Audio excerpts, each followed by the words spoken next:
Hello, I'm called Timothy, a member of the 1% of active thinkers, trying to raise that number 1% each week with my ideas and my thoughts. Let's move into some of those ideas.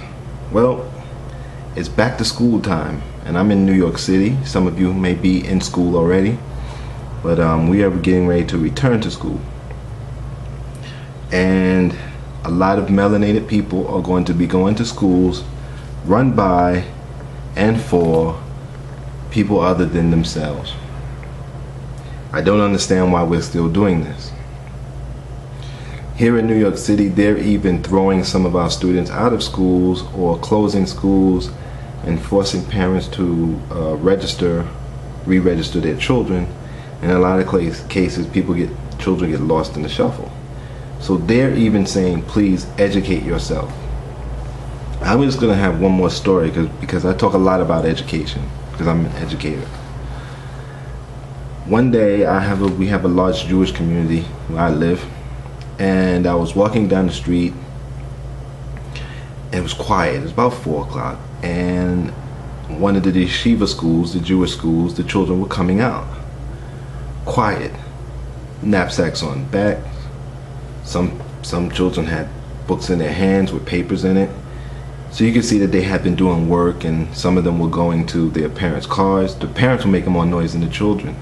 And they were just orderly, just walking out of the school. Some were going to the parents, some walking home. And it was just silent. And here's how sick it is. My first thought was, oh, this is weird.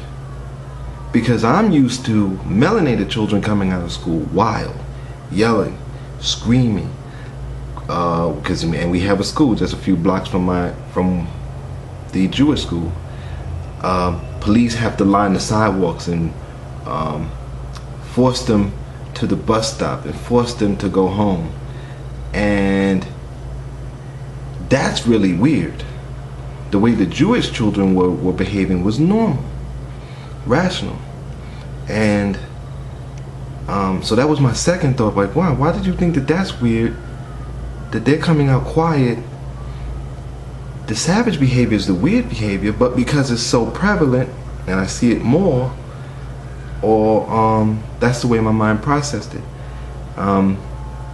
We have a lot of mental issues that we have to deal with.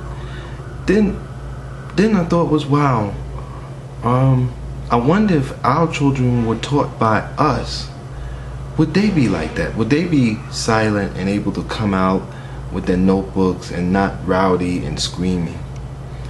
And that's the end of that about education. And if you don't believe me, go stand outside of a school where you see a lot of melanated children coming out. And I taught in schools as a substitute and as a full teacher, all levels.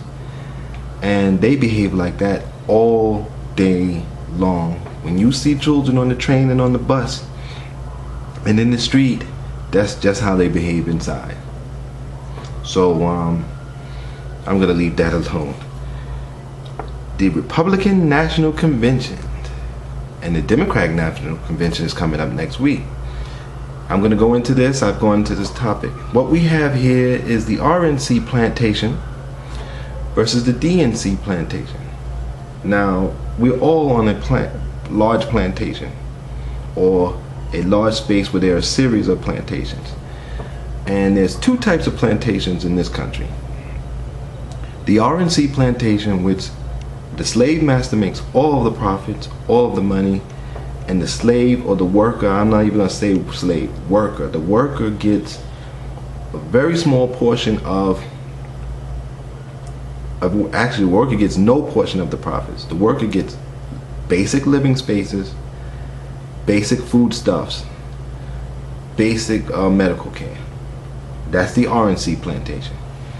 The DNC plantation, the Democratic National Convention, or their party, they're running a plantation where the master gets the profits, the worker gets basic lodgings, basic foodstuffs, but may get to go on the weekend and use his services to gain money for himself or herself. Or may get a small plot of land if it's a farming plantation to grow their own food to sell alongside of the master's food. And that's your choices this November between those two plantations. And when Joe Biden said that they're going to put you back in chains, he meant they're going to put you back into a situation where you won't even have that little plot of land to sell for yourself, or you won't be able to rent your services out on the weekend. So that's the end of that. Today's concept is empathy. And empathy is basically being able to feel and being able to, I should say, be in someone else's shoes, actually feel what they feel. And it's usually come when people are in pain. And I'll give you some examples. Here you have a society that has completely wants to destroy melanated people. They lock us up. They give us bad health care. They give us bad food in our communities. So last year or a couple of years ago, when a melanated woman went in, drove her children into the lake to drown them, and one son escaped, everybody says she's awful, she's terrible, how could she harm those children? And I said, well, wait a minute, I don't like that the children were harmed, but I have empathy for her. Here's a woman who had 3 children. One of the children's father was in jail. The other 2, he found another woman and had left her, just left her. Her family were struggling, looked like they had been on drugs or narcotics, like a lot of us have family members at all. So this woman had no help and was going to try to raise her children in a society that is completely trying to destroy her children or live off of her children. And she decided, like the slave mother in the transatlantic slave trade, to go overboard. And I said, I have empathy for her, even though I would hope that there would be another way.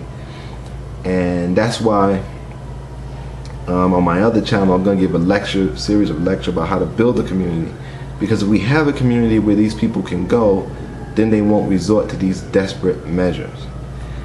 That's my show for today. Remember, keep thinking, because the brain is a muscle and it needs to be worked out as well. Take care.